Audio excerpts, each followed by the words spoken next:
All right. How's it going? I can't hear you. You know what? My microphone wasn't on. Now it's on. There you are. There you are. How are you? Good, good. How are you? Good. It's This is great my to see you. COVID look. Yeah. I like it. I like it. Yeah. Yeah. Well, thanks for coming on with me. We're just starting the stream, so I'm sure we have about 9 people on. We'll have more coming on. Really just was interested to talk with you because I'm observing and experiencing a little bit myself. This whole, quarantine and addiction just. Addiction's a disease of isolation. It thrives in isolation, and I've really been resonating with a lot of what you've been saying to people out there who are struggling right now. So yeah, just would Yeah, love. you're absolutely right. I mean, and it goes both ways. We are increasingly vulnerable when we isolate ourselves, but we increasingly isolate ourselves when we're doing things we inherently know we shouldn't be doing. Yes, Um, it's not nice to be seen by others partaking of your addiction. right. If you know that's the problem. A lot of alcoholics drink quietly by themselves, Mm-hmm. or certainly the bulk of what they do quietly by themselves. The problem with what's unique at the moment about carb addiction, although it's not unique about addiction, because we did the same thing in the 90s and 1950s and 60s with smoking, is that if you don't believe it's a problem, you do it openly, in particular if you think it's probably a good way to do it. And so many people are confused to think that carbohydrates offer a nutritional advantage. It did to our ancestors, but it no longer does in the modern era. They're not necessary for survival. They've been super concentrated. There's hardly any carbohydrate that we currently eat that came from nature before human beings intervened with it. So when people tell you, oh, it's an apple, it's natural, garbage. Adam and Eve ate a little sour thing like this. Yes. Now the apples are this big, and they're Oh not yeah. concentrated with more nutrients. They're concentrated with crystal meth. So nothing that is on our shelves is natural in a pre-hunter-gatherer or from a hunter-gatherer perspective. It's all been farmed. It's all been hybridized. It's all been grown to increase the carbohydrate content. So that's an important concept to understand. Chewing cocoa leaves in the tribes in the Amazon jungle has a medicinal effect. When Yes. you're injecting heroin or snorting cocaine, it's the same drug. It's just been modified radically, and you can't call one medicinal and not the other. Exactly. Yeah. So, you know, are we live We're at the live. moment? Is that Yeah, we're live. okay? Good. I just want to make sure that was the case. Yes. So, Yeah. Yeah. This is yeah. my second live stream here on YouTube. I've done a bunch of live streams on Instagram, but I'm getting the hang of the YouTube.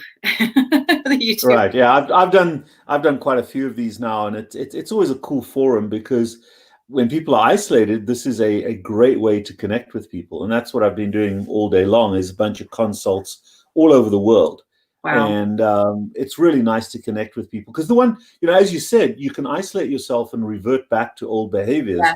or you can use this time of isolation as a method of self-improvement. Absolutely. And I think that's also a very, very important concept to understand. At the same time, when you recognize that you have a problem, it's very, very difficult to handle it by yourself. Yes. Yeah. Support is so, so important, especially support from people who've made the mistakes you're going to make if you try to do it by yourself. Yes. Because every pathway is full of pitfalls. And in my own career, in my own life of doing this for 20 years, I've made pretty much every mistake there is out there. So sometimes when I say something that may sound fairly harsh, it's because I've been a victim of that before, and I don't want my patients to have to repeat my history.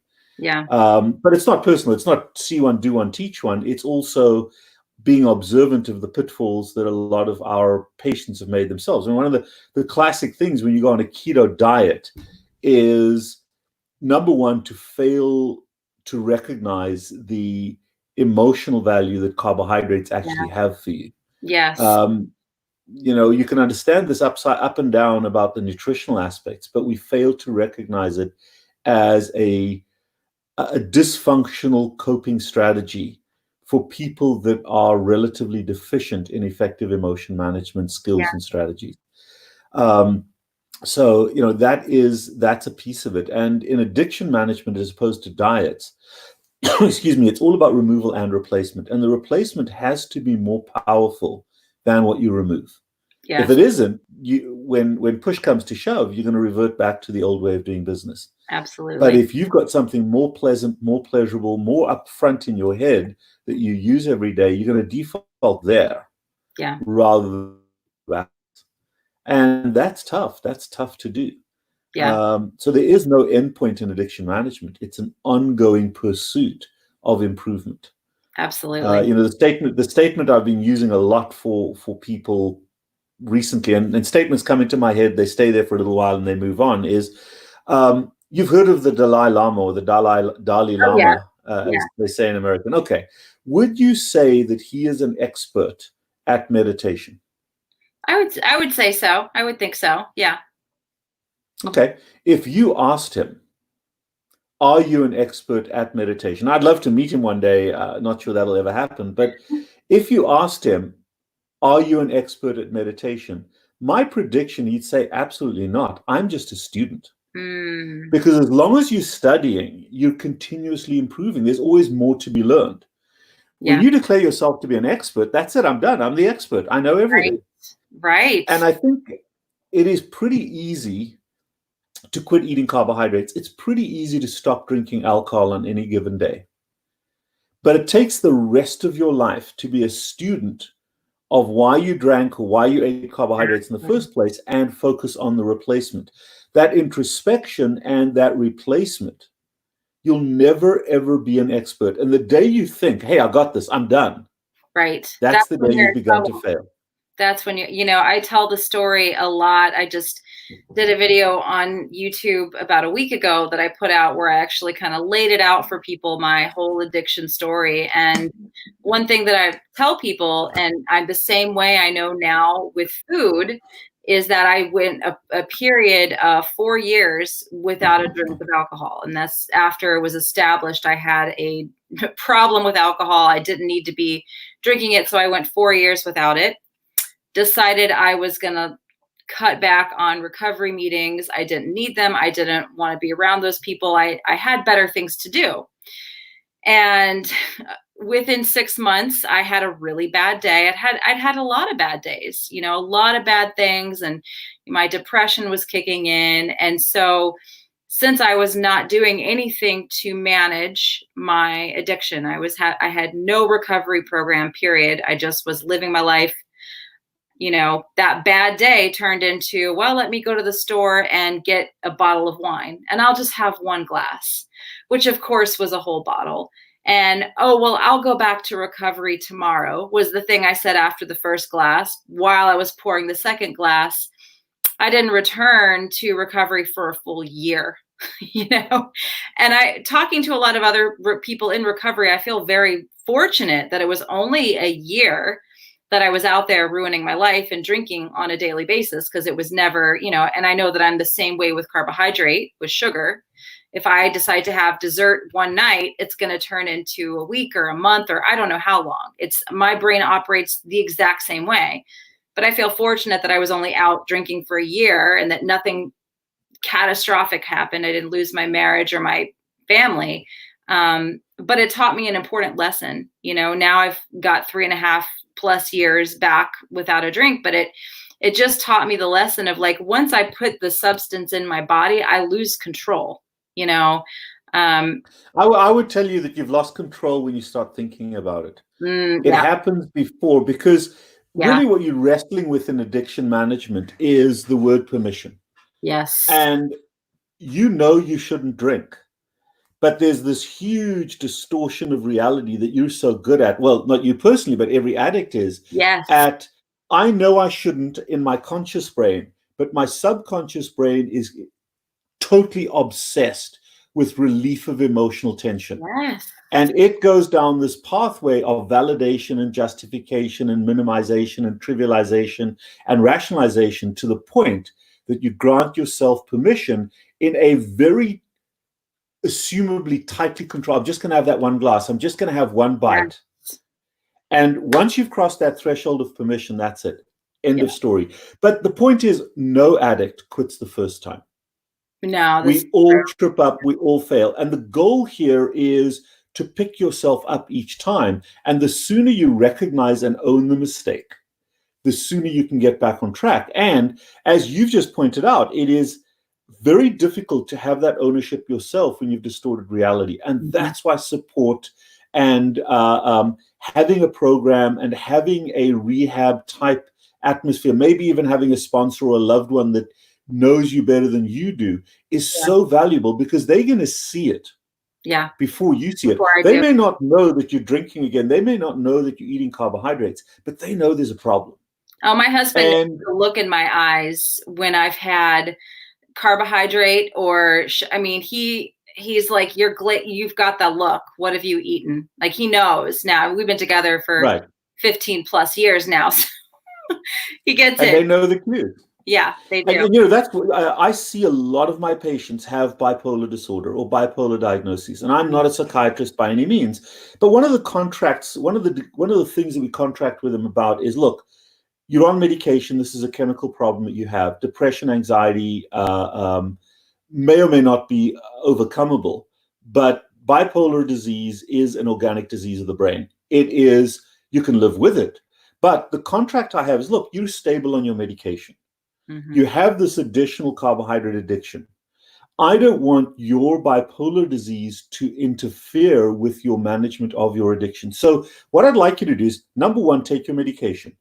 Number two is have a conversation with someone that you really, really trust. Someone that you trust more than you trust yourself. In your case, it's your husband. In my case, it's my wife. And I'm not bipolar, but I ask them to have a cold, clear light of the day conversation. Say, look, if you ever notice me going up or me going down, let me know. Let's have kind of a safe word or a phrase, because the first thing I'm going to do when you tell me that I'm going high or going low is I'm going to argue with you. Oh, I'll get mad. No matter how much I love you, I'm going to argue with you. So in the cold, clear light of day, have this conversation with a person. Tell them, look, I'm going to come at you from every angle when you try to make me aware. But let's have that safe word. At least I'm going to rely on you, my loved one, the person that I trust, to alert me that I'm going up or down. Help me out. Not by saying, well, you should do this and should. It might just be a phrase like, did you take your medication this morning? Something that triggers that carefully hidden conscious part of your brain to say, what am I doing here? And that's a little bit what in AA, what a sponsor may do. Oh, yeah. They may see you doing something before you actually do. And that's kind of, with my experienced patients that are way out there, that's the role that I play. And I know if I haven't seen somebody for a while or they missed an appointment or two, I know where they are. Yeah. And I'm not there to beat them up. I'm there to help them back up. Yeah. And the value, you know, as an alcoholic, sometimes you go in because you need help. Sometimes you go in to show off a little bit. Hey, I'm doing great. And sometimes you go in with humility and you're there to share your story with others. Yeah. But you're always of help, either to yourself or somebody else. And where it's a bipolar person wrestling with addiction, whether it is just somebody like yourself, like me, wrestling with addiction, having that person that we trust implicitly, that we place our utmost faith in, even if they're going to tell us something when we're using again, that this is a problem, and we hate them for telling us that. It's just their reminder of to us that, hey, maybe we should check in the mirror again. Yeah. And a few times my wife has helped me from the brink. And the tragedy is that sometimes we don't have that person. We Yeah. sometimes are surrounded by facilitators and people that encourage our falling off the wagon. Yeah, It is well, it's very, everywhere very now difficult to live with that with person. the quarantine. It's like everywhere you turn, it's almost kind of encouraged to drink or to eat or to have the snacks, or, you know, we're seeing so many people just kind of use it as an excuse. And I like to separate it out as like, that's the addiction talking. The addiction wants me to be in a supreme state of anguish, of fear, of, you know, hurt. It wants to do everything it can to isolate me and say the only solution for this is going to be, you know, to use again, to have a drink or to get the carbohydrates. Like that's, and society encourages it. Society is like, mommy needs a glass of wine, or you've had a bad day, let's have some ice cream. You know, everyone deserves to make a cake right now. And it's so encouraged by society right now, which is why I said I've got to get Dr. Sai was on here to talk to people, because so many people are they're letting themselves be influenced by those voices right now. Well, and you know, you're right. And if you look at the labels that we use for different things, I mean, we call it ecstasy. Yeah. No, it's a crippling drug. Yeah. We call it a treat. No, it's not a treat. It's diabetes and obesity and metabolic disease in a little bite or a little sip. It isn't a treat. You wouldn't buy your 5-year-old child a cigarette and say, here, have the cigarette and relax. But we give them candy all the time. Oh, yeah. And I understand that it's not about carbohydrates. It's not about alcohol. It's about someone's relationship with it. Yeah. But at the same time, when you use words that encourage that relationship, that can be problematic. You know, one of the other concepts that I think is so important to understand when it comes to relapses and falling off the wagon and addiction is this, that what we do when we use a substance is we're treating an emotion that already happened. Yeah. So I'm anxious, I'm going to have a drink. I'm depressed, I'm going to eat some ice cream. And the transition point, one of the key things about addiction management is to preempt the emotion. And therefore, I call it putting money in the bank. You know, for those of us saved, irrespective of how poor you might have been, how lowly your job might have been in terms of income, not in status, but you might be a minimum age worker. And if you were able to save just a little bit and you got laid off, you might have had some money in the bank to survive this disaster. If you spent all your money all the time, now you're stuck with no money. Yeah. In exactly the same, and now you're looking for money to react to the fact you just lost your job. And I know that's an awful situation for everybody. But at the same time, if you can put emotional money in the bank, if you can invest in yourself every day and put emotional buoyancy into a little piggy bank every day, now you've got the ability to surf over or to bounce over or to withstand the enormous emotional pressures that come at you. So the difference between being an addict and being in recovery is an addict responds to their emotional needs with their drug. Yes. Someone in recovery preempts emotional distress by putting money in the bank. So if I go for a walk every morning with my dog, whether I'm in a great mood or whether I'm stressed out, I'm putting money in the bank. And the return of that, the investment of that effort is a sense of well-being, a sense of pride, a little incremental rise in my self-esteem and my self-confidence that I can then apply to whatever comes at me.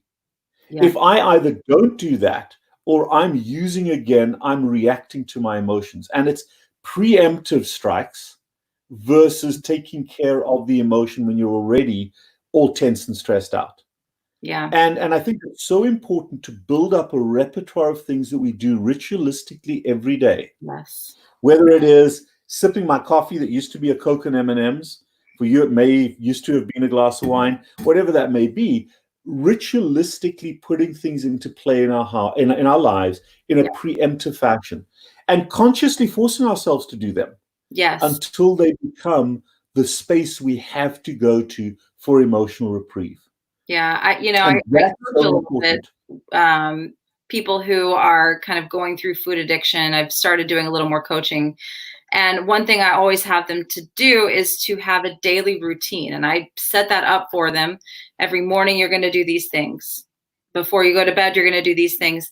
You're going to do these things to book into your day. You're going to start keeping promises to yourself, because as an addict, you've lost that ability to trust yourself. You don't trust yourself, because every day you wake up and you say, I'm not going to eat this, or I'm not going to drink that. And by noon, or 11 a.m. or even 9 a.m., depending on the day, you're already into the drug, you're already into the food or the drinking. And so when you're kind of going through that recovery process, I think people don't understand how important it is to have those, like you're saying, those daily rituals, but those little promises that you keep for yourself. Maybe it's the waking up every day, meditating first thing, before you do anything else, before you attend to anyone else, reading something inspirational, doing a short gratitude list of 3 things you're grateful for. But I think that we start to build those muscles of, I'm keeping this promise to myself on a daily basis. And then the food and the drinking stuff is not, we're less likely to break that promise if we're building that self-confidence. But there's also something that it's taken me a long time to understand this, but it's so important. The reason we become addicts, and really there are 2 pathways, and it's sometimes difficult for folks like you and me to step into somebody else's shoes, to have that empathy.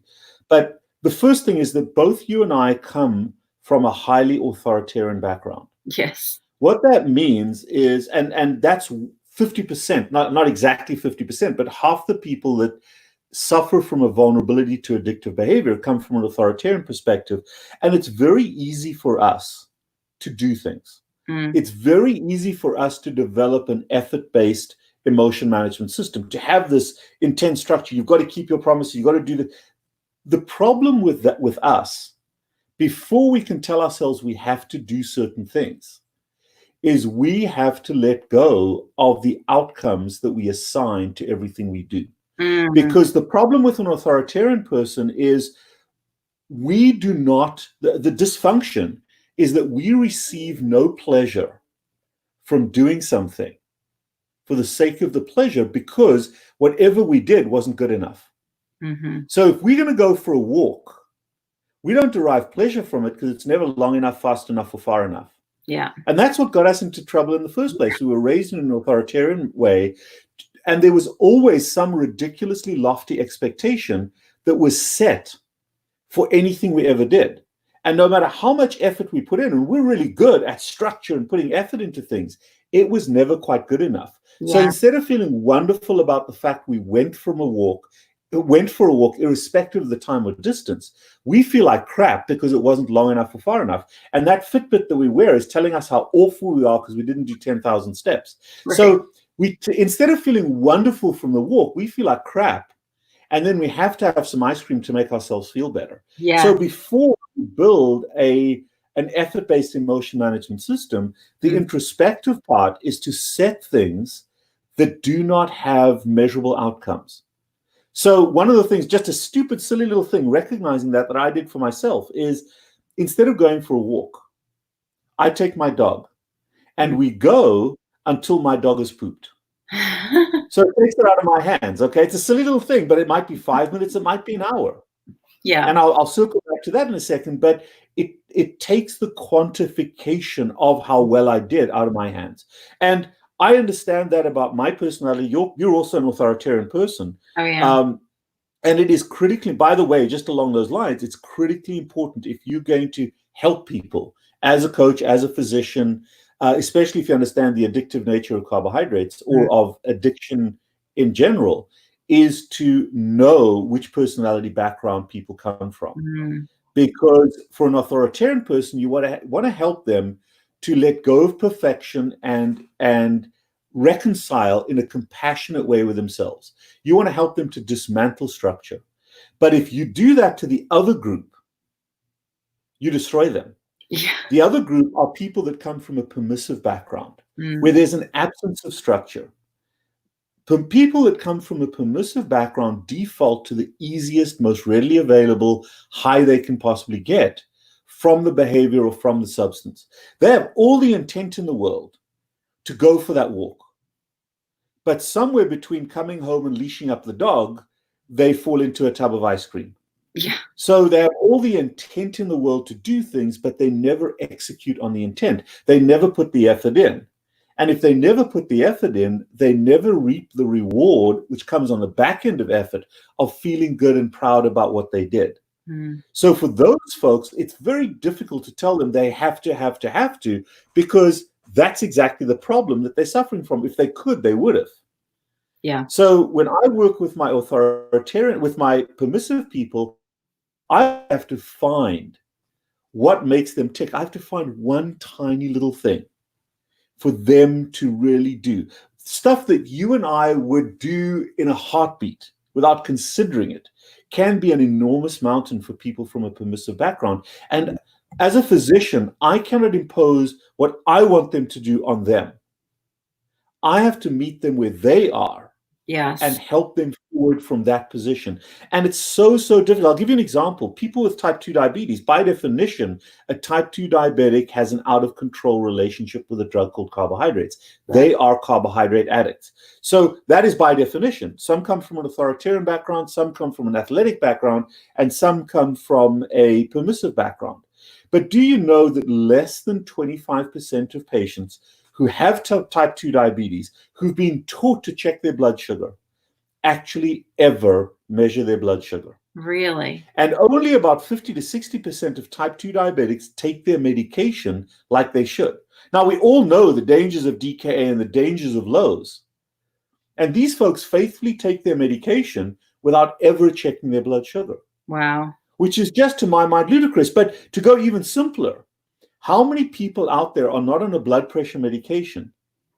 Oh, my doctor said I've got hypertension. I'm going to take my medication twice a day. But they never, ever check their blood pressure. And it is really problematic if you're not monitoring what's going on. Yeah. So it might just be to start there, to simply get someone from a permissive background to check their blood pressure once a day. That may be a starting point. Yeah. And so, we really have to meet folks where they are and help them forward from that point, rather than evangelically telling them, I did this, you can do it, off you go. Yeah. Everyone's because they different. crash and they burn. Everyone's different, and I've worked with different people in recovery. I've had some people try to tell me exactly what to do and what time to do it and where to be and where to sit. And that is something that I kind of rebelled against. Like, it almost just made me mad. You're going to tell me to do what? And I ended up saying, well, this is not going to work, and just throw the whole thing out, So, but you're absolutely right. It works great, And I think that I love the fact that so many people are encouraged by their own story, by their own journey, to share it with others. Yes. But you really have to have empathy before you can share. The thing that got us into this trouble in the first place, and a buddy of mine, Gary Taubes, who wrote Why We Get Fat and What to Do About It, and Good Carbs, Good Calories, Bad Calories, great guy, and an author, but a scientific author. He has a great piece that discusses dogma. And what he says is that the problem with a lot of dietitians and nutritional advisors who've never been fat, who've never had the problem, is that moderation, which is their dogma, works for them. Yeah. Or a vegetarian diet or a vegan diet may work for them, or even a carnivore diet may work for you. But all because it works really well for you, it doesn't necessarily, it works for me. As an alcoholic, you shouldn't drink. Right. But I'm not an alcoholic. I drink. So if I told you, come on, man, you should be able to drink 2 glasses of wine every night. Right. That's what they're doing. Yeah. But when dogma has failed us, it isn't because we're awful or weak or pathetic. It's because dogma has failed for us, and trying to do dogma, trying to follow guidelines that have not worked for us. Yeah. is awful. We Yeah. have to create and establish our own dogma. And your dogma is, I don't come near alcohol. My Yeah. dogma, just like yours is with carbohydrates, is we do not allow carbohydrates in our environment because we have to protect ourselves from ourselves. Yeah. And the challenge is, unless you've really walked in those shoes, that's a problem. But all because my dogma works for me, it doesn't necessarily mean it works for you. And I come from an authoritarian background. If I treated my permissive patients in an authoritarian manner, I'm going to destroy them. Yeah. So we've got to be cognizant of objectivity and empathy. Yeah. And I think we, as practitioners, we have to put ourselves in the shoes of the people we're trying to help, rather than standing in our own shoes. Yeah. And with a great degree of humility, see what somebody is capable of doing and challenging them at that level, not at our level. Yeah, I think that, so many people just don't really understand this food addiction thing. That's the biggest problem. I often tell the story of before I started the carnivore diet, I was really struggling with binge eating. I would do really well, just do well, eat a quote unquote healthy. And then there'd come a certain point where I would just lose it. I'd have a one chocolate chip and then I'd have the whole bag eaten. And so I was working with this nutritionist, and God bless her, she's still, doing her work and helping people. But for me, her plan for me to help with the binging was for me to have one cookie per day. And she's, that's how we're going to help stop you from doing this binging. We're just going to give you that one drink a day. And I said, oh my, and I said, I'll try it, because I was willing to try anything at the time. And it was, of course, we could see that was going to be a complete disaster. There was never just the one cookie. It was always like, I just eat all the cookies that I made. It never worked, not even for one day. So I think there's a lot of well-meaning nutritionists and well-meaning people who can spout out about moderation, but they truly don't understand how the brain of somebody who's addicted to carbohydrate works. They just don't understand the physiologically. That's why I love talking with you, because you're a doctor, and you understand that all the chemical processes that go along with this as well, with the brain, with the body. Yeah. No, you're absolutely right. I think, the other thing, let's address this, because I am very comfortable addressing incredibly difficult topics and being fairly direct. Okay. Your Instagram name is Carnivore Yogi. Yes. Okay. Now let's address the carnivore diet, because you've migrated toward becoming a carnivore because it suits you best. Yes. But when you're dealing with carbohydrate addiction, when you're dealing with alcoholism, when you're dealing with smoking, the problem is somebody's relationship with the drug. Yes. It isn't about what an alcoholic should drink. Right. It isn't about the air a smoker should breathe. Okay? It's about not smoking. It's about not drinking alcohol. And when an alcoholic says, I quit drinking, that's a lie. They didn't. They'd be dead. But everybody understands they quit drinking alcohol, and it doesn't matter what kind of water they drink. But the problem is that obesity and diabetes and carb addiction has been hijacked by a bunch of evangelists that love to tell us what they think we should eat. Yes. It doesn't matter what you eat at first, as long as you don't eat carbohydrates. That's the drug that is giving you metabolic syndrome.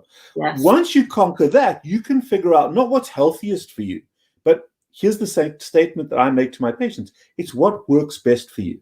Yeah. I'm 20 years in. Okay, I've been doing a low carbohydrate diet for 20 years. At first, I was low carb, high protein, which was kind of the old Atkins way. And then I realized protein was not that dissimilar to the carbohydrates. And I turned to a low carb, high fat diet. And I went protracted periods of time without eating. But I knew carbohydrates were the enemy. And I also knew it was okay not to eat if my body didn't want food, because my brain was always hungry. Yeah. So words like intermittent fasting, words like keto, they didn't exist when I started this. Yeah. And the reality is this: it doesn't matter to me if I eat mostly vegetables or mostly animals. Are there nuanced differences? Yes, but you can survive absolutely fine on a vegetarian diet. Veganism is ultimately a diet of malnutrition because there's certain critical elements, mostly saturated fat and amino acids, that are not adequate in a vegan diet. And if you have to supplement from GNC, I don't call that a diet. Mm-hmm. So you can go anywhere from the vegetarian, being a vegetarian, all the way through to a pure carnivore. It's all okay as long as you don't eat carbohydrates. You know, you've got Eskimos, you've got Bushmen as hunter-gatherers. They did really well in terms of being human. And that's the beauty about being human. So the reason I'm mostly a carnivore is because it's easier. Yeah. Because I feel better that way, because it works for me. But I'm not going to tell you you have to be a carnivore. No. I'm going to tell you that the thing you really want to focus on is getting rid of crystal meth from your life. Yeah. Let's see if we can remove the carbohydrates. And if you prefer a plant-based diet, why should I culturally condemn you? Am I going to tell every Hindu that's a vegetarian not to eat meat? Hell no, I can't do that. Right. And that's, millions of people. So we have to be pragmatic in that approach. The risk, the danger is the sugar and starch. I agree. And then what you choose to eat is up to you. Now, if oxalates are a problem for you, they aren't for me. Yeah. I'm okay eating vegetables, but it's just easier for me to eat meat. Yeah. So I graded to become a carnivore by default. Yeah. And the one thing that I'll give somebody tremendous credit for, a guy by the name of Sean Baker, Meat RX guy. Sean, I call Sean the experiment, because as a doctor, I'm not a huge organ eater. Right. And a few years ago, we were told that if you're going to eat only animal products, you really have to get your micronutrients from organs, from livers, from kidneys, from those kinds of things. And I was part of that understanding.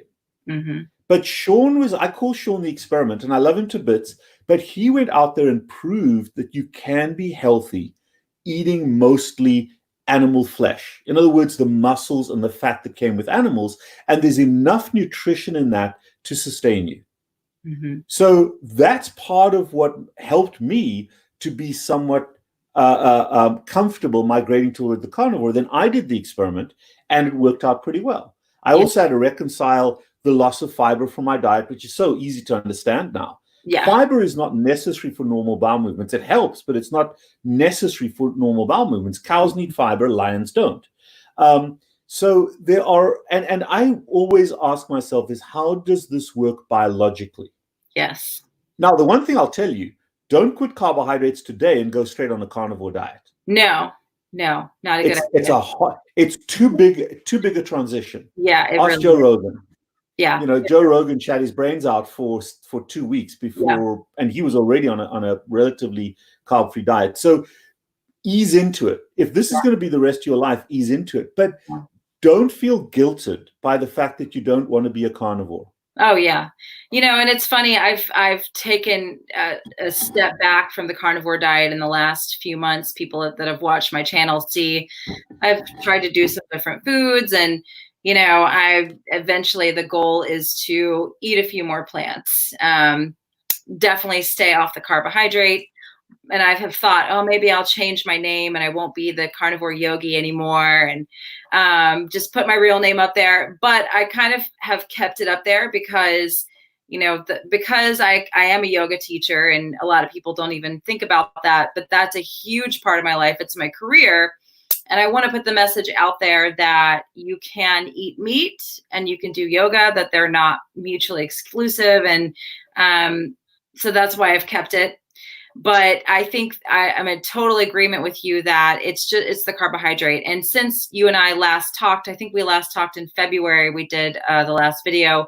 I've taken my daughter keto, and it's been absolutely life-changing for us. I mean, she has gone from having behaviors where she was screaming 5, 6 hours a day. And this it escalated when we went into quarantine, where she got worse and she was self-abusive, putting her head into the wall. And I said, you know what?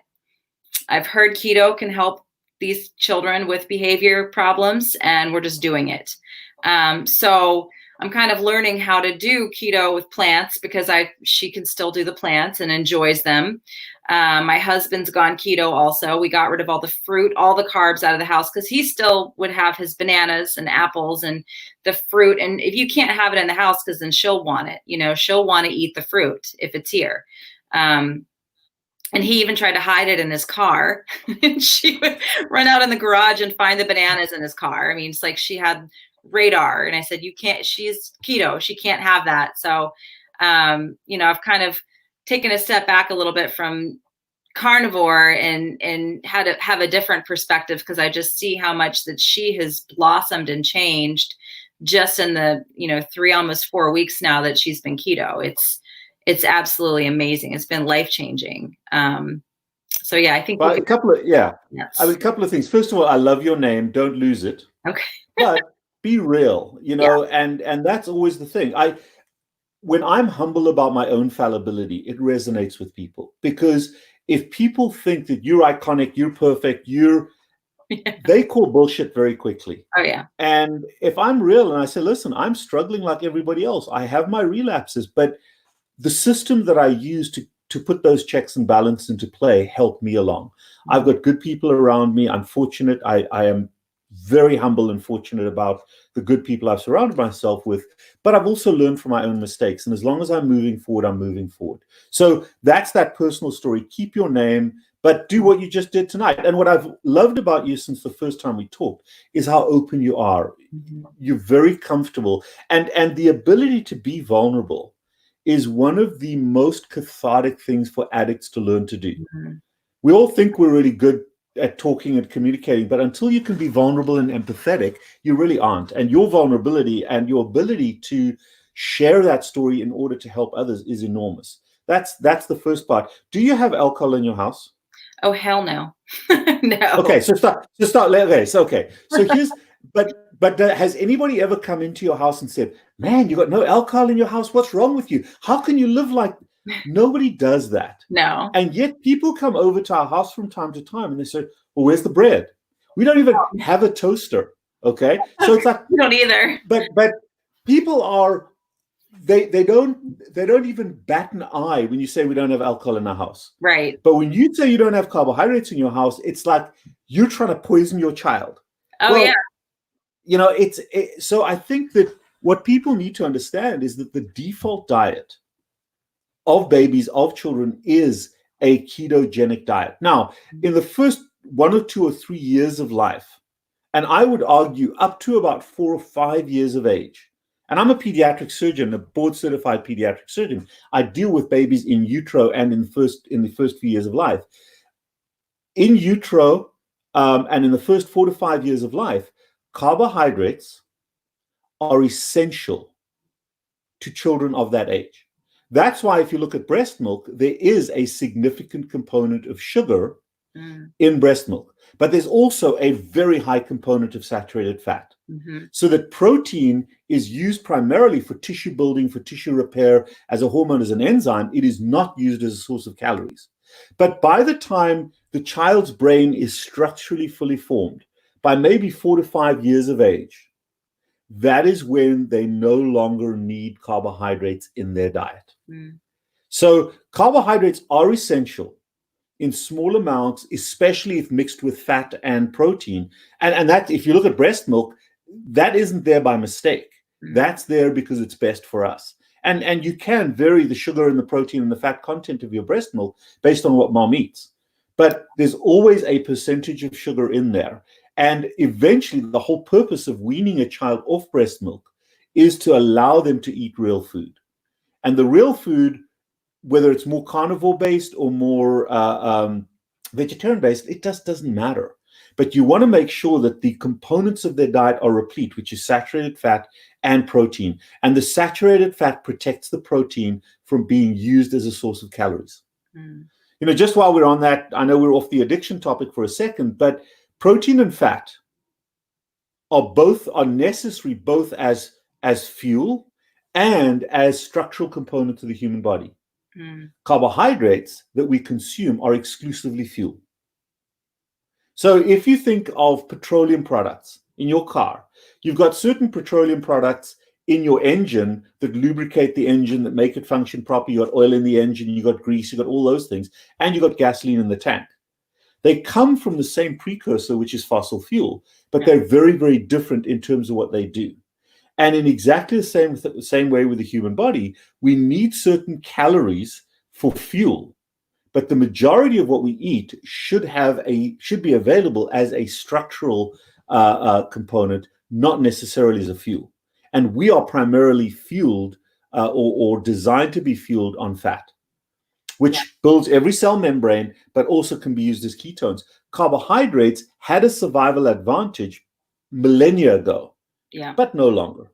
No longer. I know if there's a famine in some faraway country and we drop bags of corn or bags of wheat on there or flour on their land so that they can survive, that's a survival advantage. Mm-hmm. But they don't need that as a staple with the abundance of food that we have available to us under normal circumstances. No. So, that's the biology behind this. Yeah. And as we've said earlier, those carbohydrates become highly concentrated. And not only are they addictive, which is what we're talking about today, at a very, very early age, they are highly destructive to the cells of the human body. In fact, insulin resistance is something that the cells of the body use to protect themselves up front. And what the cells do is they say, look, I'm being flooded with a sugar. It's hurting my intracellular capacity to function normally. I'm being flooded with sugar and water because sugar takes water into the cell with it. So, and the thing that facilitates that crossover is insulin. So these cells protect themselves at first by becoming insulin resistant. And if your pancreas can, it forces your cells to suck that sugar up out of the bloodstream, even if you're insulin resistant, and then you become obesogenic. Then these cells are very good at very quickly turning that sugar into fat. The ability to make fat protects those cells from harm. But you've got two things going on. You've got insulin resistance and you've got obesogenicity. The system fails, the system breaks down when either you stop being able to produce fat very quickly or you stop being able to get sugar into your cells. And that's when the sugar level of your blood system rises up. And that's called diabetes. Wow. And that's where metabolic syndrome comes from. So part of metabolic syndrome comes from excessive accumulation of sugar in the bloodstream because you can't get it into the cells because of insulin resistance. And then also the toxicity of sugar in the cells because the cell cannot move that sugar into fat quick enough. And that's where the metabolic syndrome, and if we look at COVID, this virus that's going around right now, by far the commonest or the most prevalent issue that determines disease severity. In other words, if you get the virus, the two factors that most aggressively affect bad outcomes are, number one, the amount of virus you took in, viral load, and number two is your body's ability to defend against it. And the single biggest thing that affects your body's ability to defend against that virus is insulin resistance. Now, if you're insulin resistant, some people are fat. That's why obesity is associated with it. Some people have heart disease. Some people have diabetes. But the eye of that needle is insulin resistance. And the only cause, the exclusive cause of insulin resistance is chronic, excessive carbohydrate consumption, period. So it all leads back to our dependence, our addiction to sugar and starch. Yeah. And what percentage of people that you're working with, one-on-one or that you're consulting with, would you say have diabetes or at least pre-diabetes? You see, that's a misnomer.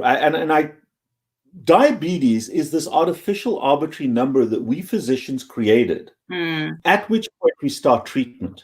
Right. Okay. So it's a little bit like driving when you're drunk. You're driving down the road, you've been drinking, and you get stopped. If your blood alcohol level is 0.08, you go to jail, at least in Florida. Yeah. If your blood alcohol level is 0.07, okay, you don't go to jail. Right. But you're not sober. And that's a little bit the distinction between diabetes and insulin resistance. And I don't like the word pre-diabetes. Yeah.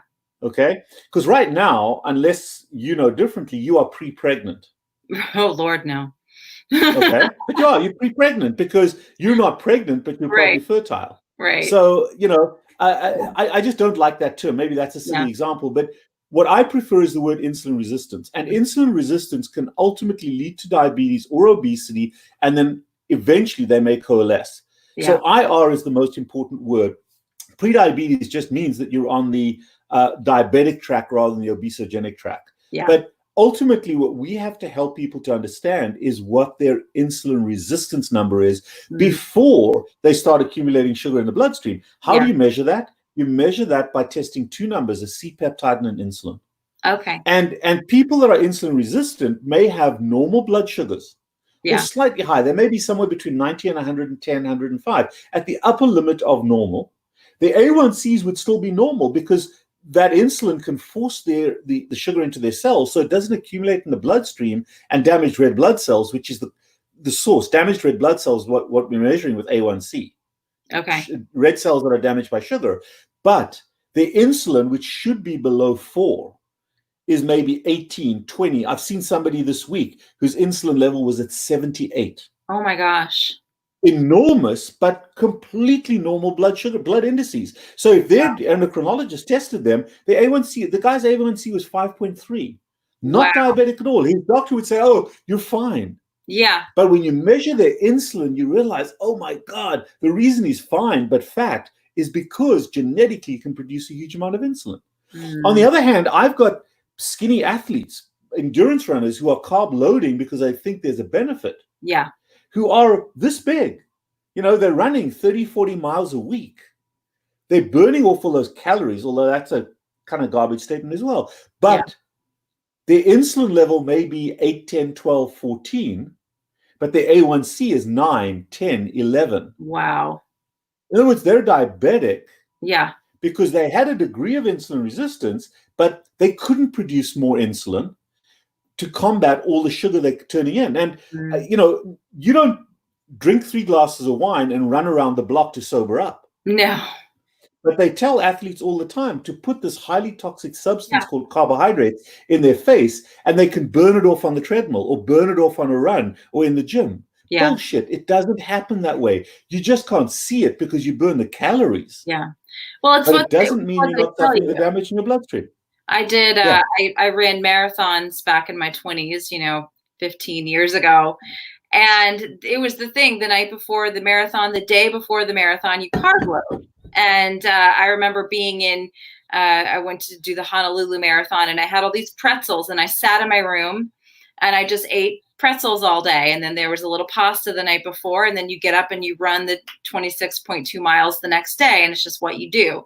And we did that because we trained for 6 months before we did the marathon. And every time we'd have a run that was over 10 miles, we'd have a big pasta dinner and people would bring the desserts. And it's what they tell you to do when you're doing some kind of endurance training or sport,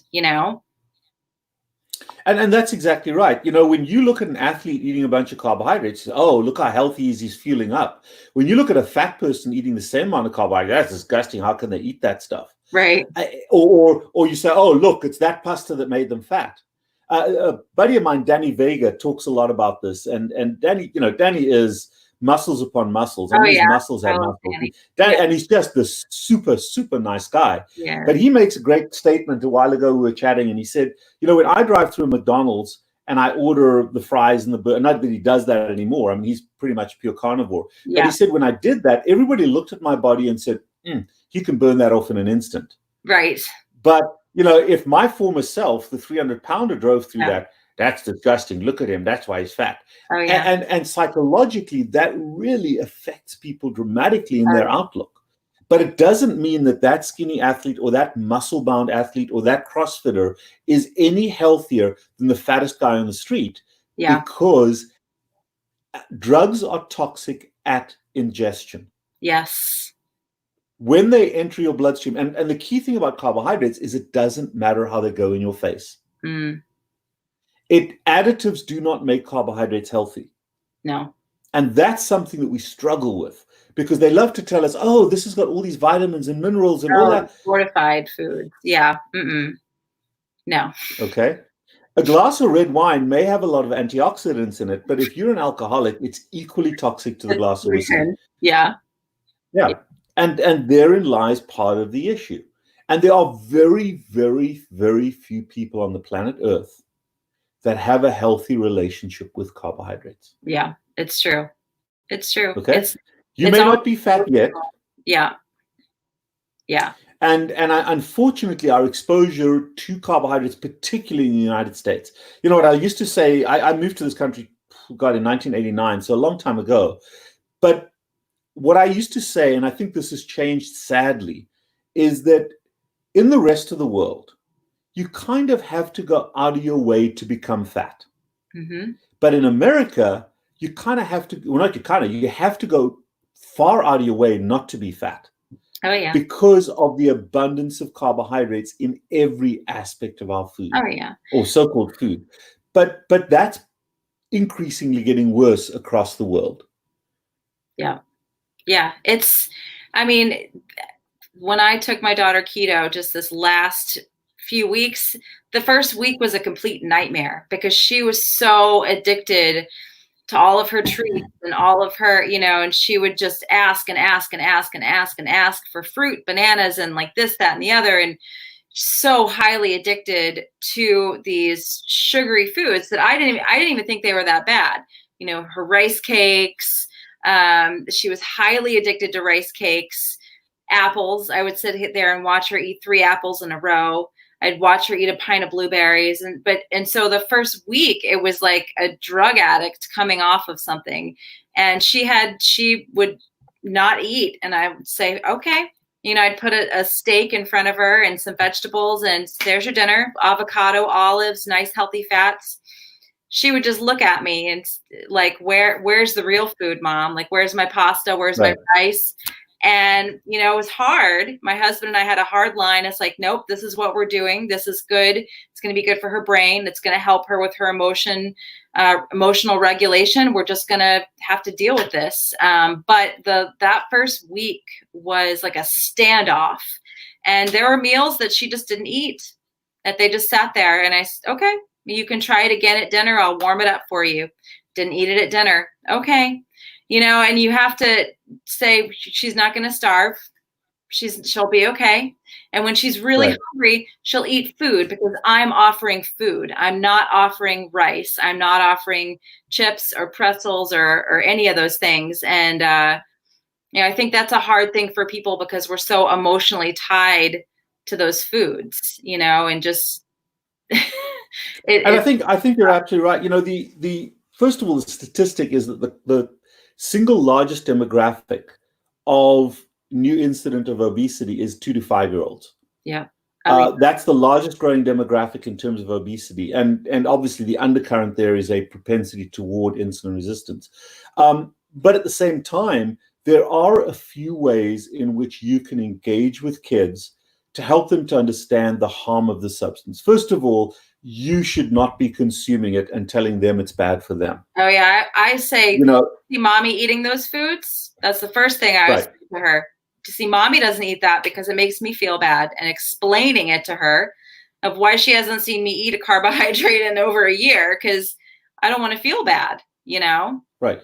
But the first rule about parenting, and so many parents have forgotten this or don't practice this, is the only effective way to raise a child is to be the person you want them to be. Yes. But the second part is, instead of telling a child what they have to do, making that change progressively, but really talking to them about what you need to do, depending on the age of the child. Most of our children will make certain changes based on our needs as parents, especially under 12-year-old age group, because they really care for us. After 12 years of age, our kids don't give a shit about us. But that's a different story, okay? But until that age, they're willing to, they may not be comfortable making a change for themselves. But if they really care about us, they'll make that change for us as well. And then you can either go cold turkey, and you can assess your own kid, go cold turkey, or progressively not bring those things into the house. And if you do it by category, but the key thing is everything that gets removed needs to be replaced with an equivalent or better. Yeah. And I think, what you understand so well, and what a lot of parents don't understand, is that the carbohydrates on food, they're a drug. So if you're going to remove them, you have to replace their drug component as well. So you've got to engage that child. Otherwise, it's like killing their best friend. They go through remorse. They go through it's no different than losing someone close to you. They go through the whole mourning period. Yeah. But if you can do it slowly and you do it by category, that is the right way to go. And it's removal and replacement, removal and replacement, removal and replacement, both on the nutritional component and on the emotional component.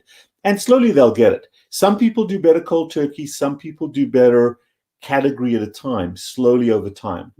And even if it's just a question of putting a big pile of food in front of them, but there happens to be no rice tonight. Yep. And not again.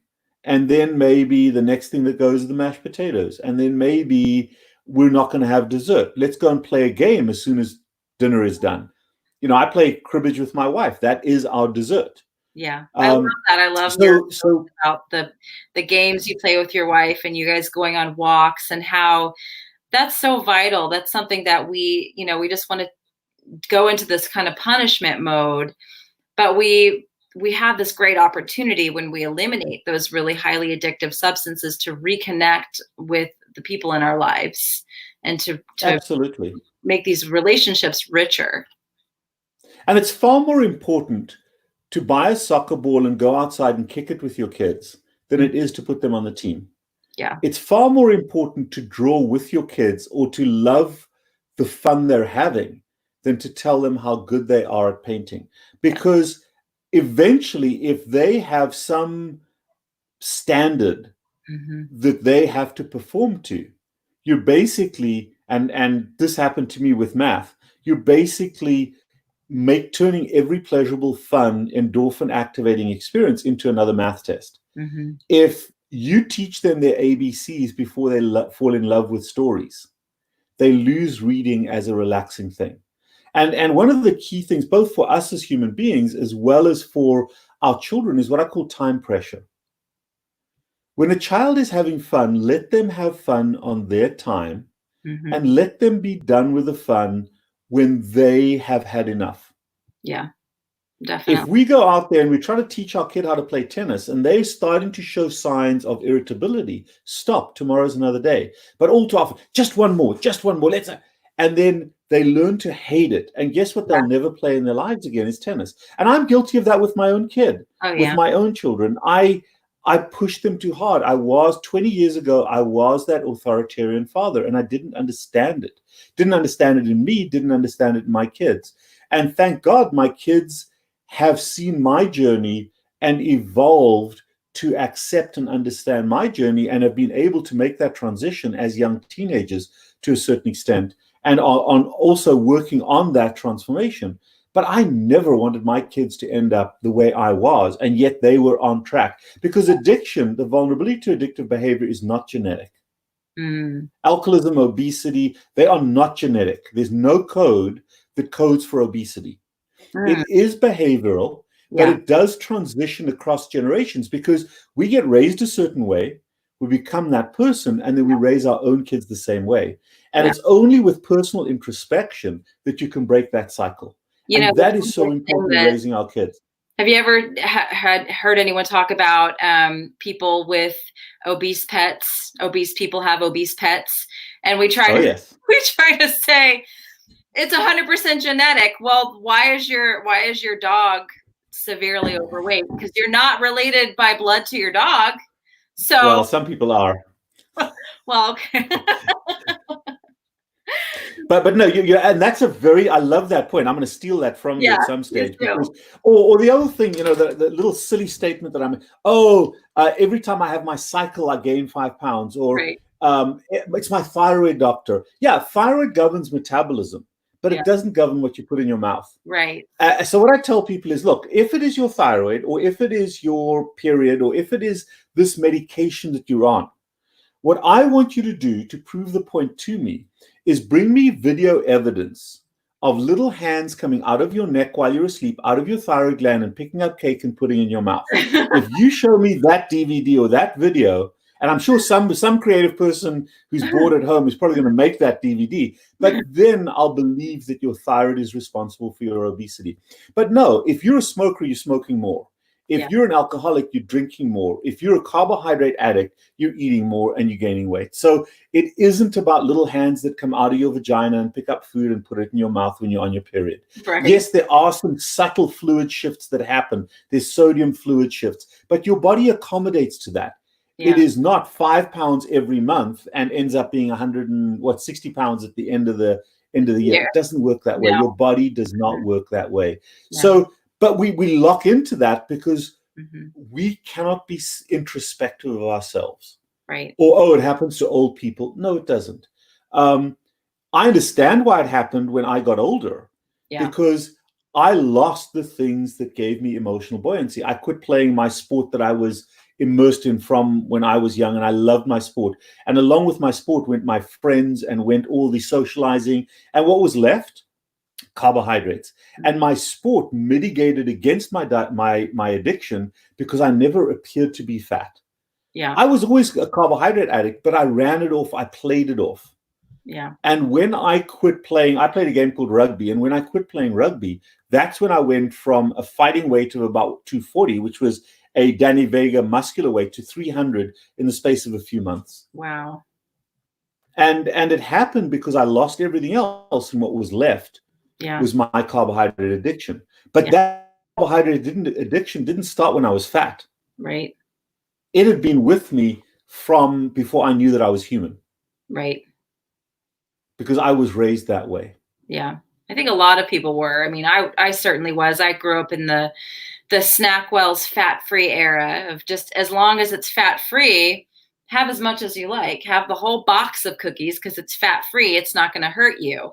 And though that's full of carbohydrate and sugar, and that's how I grew up, was in the 90s when it was the fat-free era. So for me to go and change to like high fat and no carb was a big mind shift for me. It still is. And I mean, the whole lipid heart hypothesis still dominates healthcare. Oh yeah. And it's a huge, huge problem. That our thinking is erroneous, and there are two erroneous thinking pathways that doctors do. Number one, that saturated fat is harmful, and number two is that you have to eat carbohydrates. If your belief is that human beings have to have carbohydrates for your brain or whatever, it's true. We do need carbohydrates for our brain, but they are made by the liver. But if the concept is that you have to consume carbohydrates, then by definition, you're going to manage your diabetics by giving them carbohydrates. Yeah. You're not going to help fat people to remove carbohydrates from their diet. You can't buy into that. Yeah. And if you then also believe that fat is bad, you're screwed. Yeah. And that is our healthcare system in a nutshell. It is. It absolutely is. Everyone always wants to know, what's your cholesterol? What's your cholesterol? And I'm like, it's kind of an ancillary number. What you should be concerned about is your CRP numbers, your A1C, your blood sugar. I think I love how you've been talking about your CGM. I think that should be something we should all have access to. I work with a company, Nutrisense, and I get CGMs through them. I monitor myself regularly, and I don't have a weight. How much does your CGM cost? For 2 weeks, it's $175. Right. Stop there. Think about that. Yeah, it's a lot of money. The commonest set of diseases in this country cost $175 every 2 weeks just to monitor. Yeah. And that's what boggles my mind. So the problem, the history of this is, number one, because people believe carbohydrates are essential to your diet, they don't want to see the numbers go up every time you eat a diabetic carbohydrate diet. Every time you drink a bottle of Glucerna that's supposed to be so good for your diabetes, but you see your blood sugar going up by 100 points. But Glucerna is a diabetic drink. At least that's where the problem comes in. But the FDA has tied CGMs exclusively in to the management of insulin and blood sugar. So therefore, if you're using a CGM to manage your insulin injections, it has to be super safe. But we're well beyond the point where we need to separate CGMs from any therapeutic. They can be a purely diagnostic information system. Yeah. I mean, if I just so wish that Apple could come out with a CGM that is equivalent to their Fitbit. I think it's Apple that makes Fitbit, or whoever the hell makes Fitbits. Yeah. But you can buy a Fitbit anywhere, anytime, without a prescription. Yeah. And what does it do? It is a monitor. It monitors your heart rate. Yeah. And yes, a CGM does require penetration of your skin. It's so they say, oh, well, it's dangerous because it requires penetration of the skin, so it has to be FDA regulated. Here's another pile of horseshit, because everybody that sticks a needle in their finger with Keto Mojo, which I love, by the way, shout out to Dorian, they're sticking a needle in their finger anyway. So how can a Keto Mojo be over the counter, but a CGM has to be regulated by the FDA? So that's another garbage argument. I'm sorry, I use medical language. I know most people don't understand these highfalutin Latin words like bullshit. But please understand, that's how frustrating. I'll show you here. You see this right here? I didn't do this on purpose. You see this page here? That is the prescriptions that I have to write.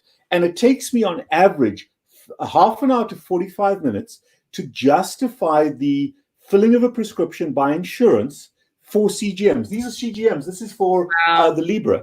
Those are CGM prescriptions that I spend my whole damn day doing paperwork to justify to insurance companies that they need it. And if you're not taking insulin, if you're not checking your blood sugar at least 4 times a day, if you're not an out of control diabetic, then the insurance companies turn you down. Yeah, it is ludicrous. Exactly. But the flip side is, because endocrinologists feed you carbohydrates as part of their management system, they're afraid of CGMs. Oh, I'm because sure. CGMs speak the truth. Yeah, they do. They tell you what's happening in your bloodstream. Oh, yeah. And, that is the danger. So our entire approach to diabetes management is to treat the CGM. Don't treat what you're about to eat.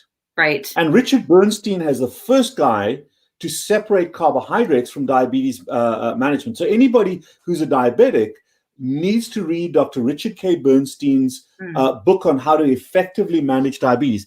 Richard Bernstein was a type 1 diabetic. He was actually an engineer. He's now 87 or 88 years old. Went to medical school because he didn't like what his endocrinologist was telling him. And he started the whole no-carb or low-carb approach to managing diabetes. But unfortunately, Dr. Bernstein, who I'm just in awe of, is one of the great mentors for diabetes that is not spoken about because it's kind of anti-industry. But he's still, to a certain extent, locked into treating what you eat. Because he did what he did before we had CGMs. Yeah. In the CGM era, you can now treat your blood sugar. Yeah.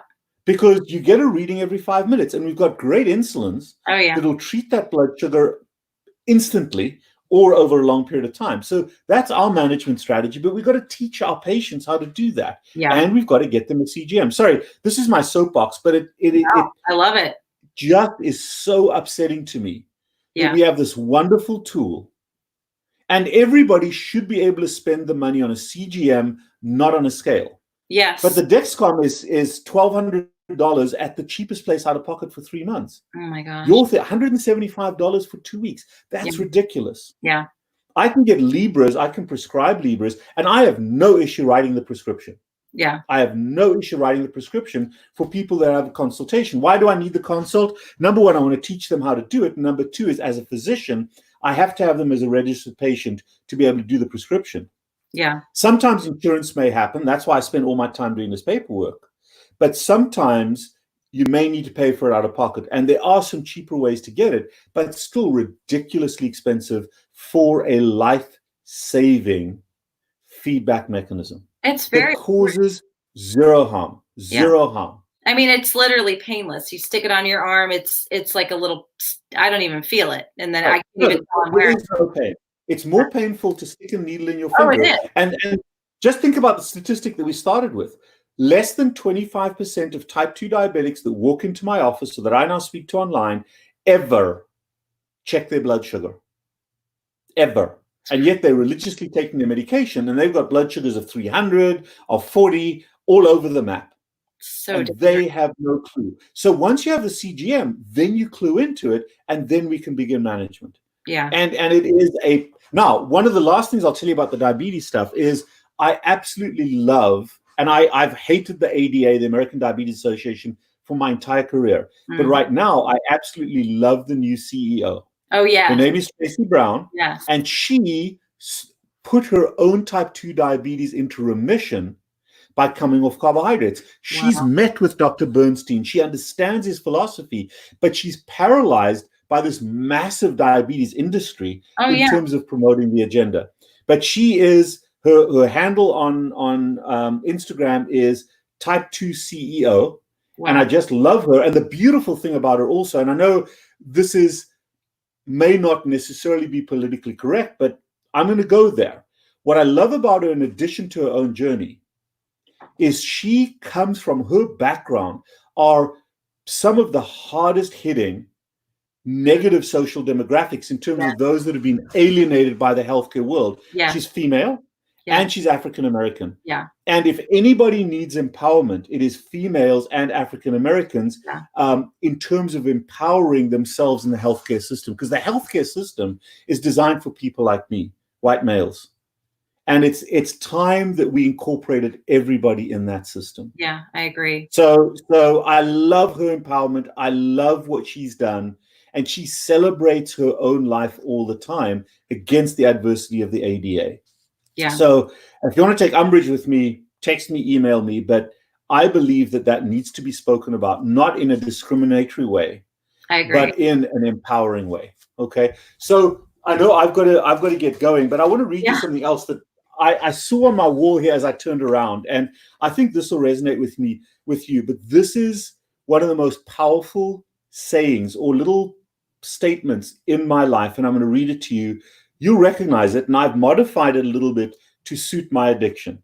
And it goes like this: God grant me the serenity to accept the things I cannot change, courage to change the things I can, and wisdom to know the difference, living one day at a time, enjoying one moment at a time, accepting hardships as the pathway to improvement, taking this imperfect world as it is now, not as I would have it, trusting that good enough is good enough if the effort is put forth, that I may be reasonably happy in this life and content with my assets, mind, body, soul, and circumstance. I love that. That's the Serenity Prayer. I've adapted it a little bit, but that lives on my wall over here. And you can see it's an old cracked out copy because it's lived with me for a long time. And when I get ahead of myself, that little statement brings me back. Yeah. It's filled with humility. It's filled with gratitude. And it's filled with the strength of who I am, not who I want to be. I love it. I mean, that is my prayer that I say more often than anything else. I probably say it 4 or 5 times a day, sometimes 10, 15, depending on the day, but that's the touchstone right there. And most people know the first few lines, but they don't know that last. But it's the last part that is probably more important, especially, and it really is designed for authoritarian people. And every line I've modified. You can go to the Neubauer poem originally written by Neubauer, and you'll see we've made some of those modifications. And I modified it to suit me because I personalized it, and it is every day so powerful, so powerful. Yeah. And we're just students of addiction. Yes, it's a daily process. You never graduate. That's the thing. That's the big takeaway message. You never graduate. Well, my graduation will be a box. That'll be my certificate, because I'll graduate about 10 minutes after I'm under the earth. Exactly. Well, thank you so much for coming on. I just always love talking with you. I know it's going to help so many people, just this whole conversation. And, I just appreciate everything that you do and how you're advocating for us. And it's just so valuable to have you as part of the community. Well, I thank you so much for what you do as well. And I think if anybody's watching this or listening out there, I think the most important part about this, we have no agenda. Right. What we've done is we've engaged in a conversation. And that is the starting point. Engage in a conversation with the people around you, engage in a conversation with yourself, begin to contemplate the magnitude of this problem and talk about it. Because if you live in that world, if that's what's going on in your head, you're going to do something about it. It's when you do this to your addiction that it continues. So open that conversation. We're just vehicles for starting that conversation. But I absolutely love what you do. And if you don't mind, you see my title there, it's Carb Addiction Doc. Yes. I'm on YouTube, and there's plenty of content there. It's free if you subscribe to that channel. And they're little videos that hopefully will resonate on a variety of topics. I'm also on Instagram. And if anybody desires a consult, either with diabetes, looking for a CGM, or looking for addiction management in terms of carbohydrates, the best way to get hold of me is to text us at 561-517-0642. And we can now, under the COVID restrictions, work in any state in the US, telephonically or by Zoom. So I really appreciate the forum. I love what you do. And stay the carnivore yogi. I will. Thank you so much, Dr. Cyrus. Have a wonderful evening, and thank you so much for all of your time. Thank you. All right. Bye-bye. Bye. Okay.